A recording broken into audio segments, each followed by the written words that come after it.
কারে কারে মারুম, তরে না ওরে? না না, আগে তরে।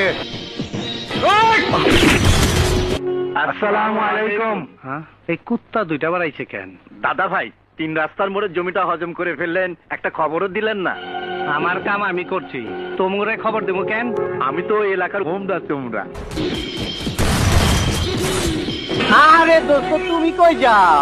দেখা যাও আমি কেমনে দান্ডি ফাটাস করি। কেঠা তোর ইজ্জতের সম্মান ইটা মারছে। আরে ওই হারামজাদা সুলতান কদমতলার বস্তি দখল লইতে দেয় নাই। বসির সুলতান চান্দির উপরে আছে চাটাই আর পলিথিন, হোগার নিচে আছে বাঁশের বাচারি। আন্দাই দেবনি, দুঃখ করিস না। তোমারে তো চিনলাম না মিয়া। জি, আমার নাম মিশকাত, আমি রসুলপুরের হাফিজ মাস্টারের ছেলে। কেমন আছিস ভাই? মাই কেমন আছে? জি ভালো। আয় এদিকে আয়।